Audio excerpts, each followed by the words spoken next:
Yes. 2023 is around the corner. Yes. And next year, towards the end of next year, the only noise we will hear is campaign. Yes. People trying to belong to a party or the other. Or cross carpet, Yes. things around, Yes. synergies coming together. Yes.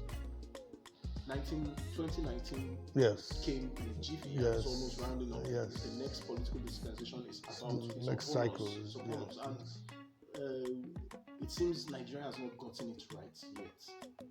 It seems we're still on that rigmarole. Well, it is not for Nigeria to get it right. It is for the people that make up Nigeria to know what they want.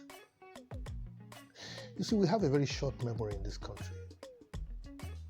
Apart from the fact that we don't learn history, but we even have a very short memory. We went through 2015, 2011, 2015, 2019.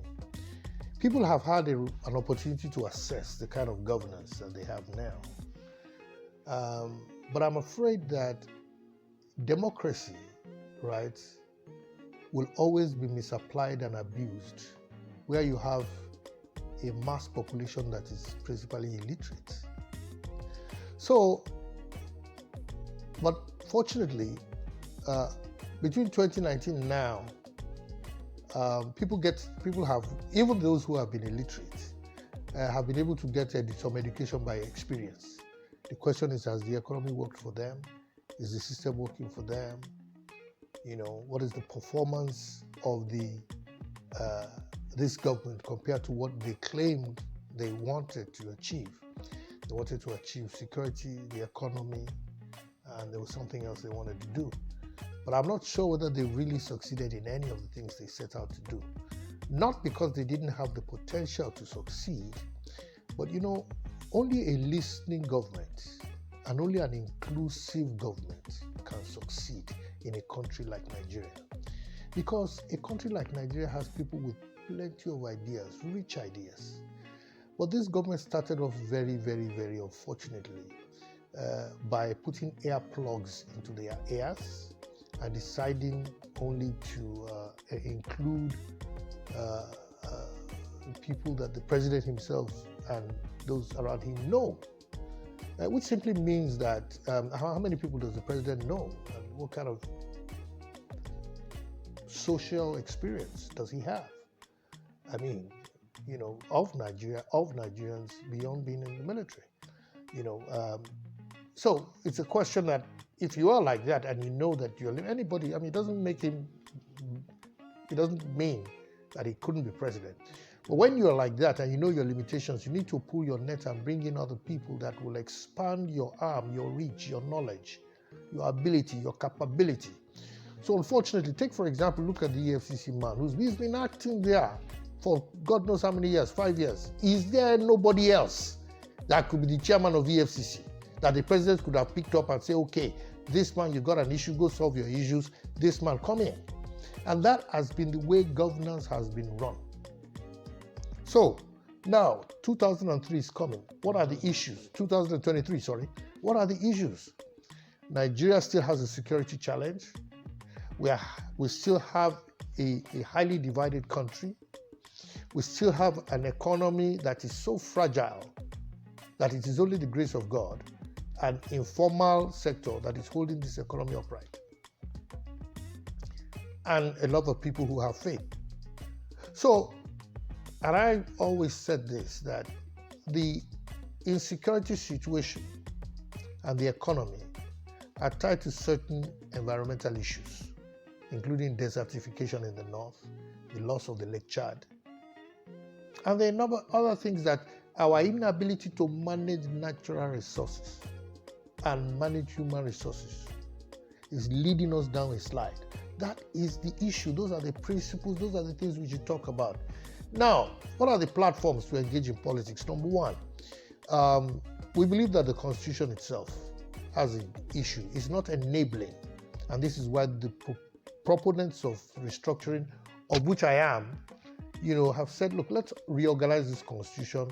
Let's give ourselves a new framework whereby the incentives for governance will be switched in such a way that people will be attracted to go into governance to serve.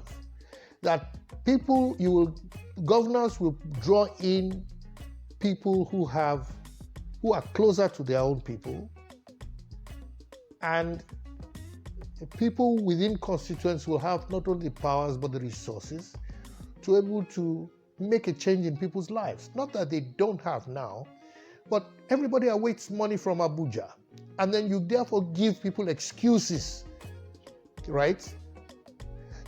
The Constitution also does not really recognize control over state governors. There's no provision in our Constitution to make sure that state governors are held into account. All these components are things that we have appealed and shouted that let's restructure this country.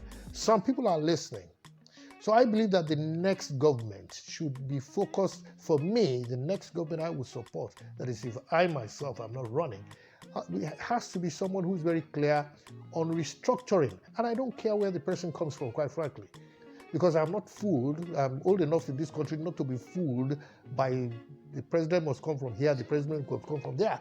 As a matter of fact, when I start hearing that it is zoned here and zoned there, for me, that is a signal that they want to start stealing money again.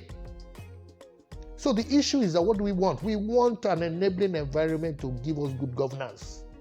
And we want people with demonstrated capability and capacity who understand the problems and who can deliver.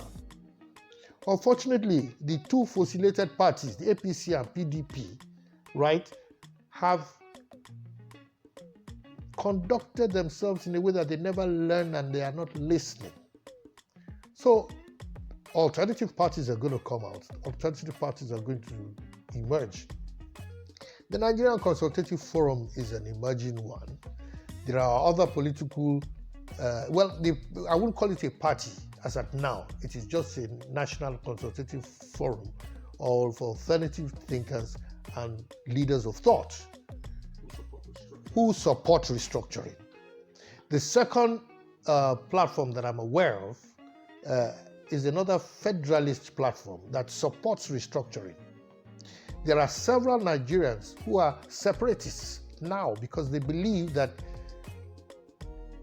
the unity of Nigeria is like us being united in a jail, and nobody wants unity for unity's sake. So you also have separatists who honestly believe that Nigeria is not working, and they want to uncouple Nigeria into the more filial sections that can run themselves, manage themselves. You still have the issue of sections of the country wanting to impose lifestyles on others, such lifestyles believed to be contrary to progressivism. How can you in the 21st century say you want to maintain an Almajiri system and allow children to roam around without any care? How can you in the 21st century say, you're not going to give women their rights? How can you in the 21st century tolerate, the compulsory marrying off of young girls under the age of 16 who haven't had a childhood in their lives and who will be giving birth to children from the age 14 until they are 44? So how can you as a country decide, or as a section of the country decide that women shouldn't be educated? And then you want all of us to be lumped together. We have to really agree on what we want. And until we agree on what we want, there will be problems. But my concern is that if we parabolate for too long, people are seeing Nigeria as a failed state already. But we haven't seen anything yet. It's going to get pretty much worse.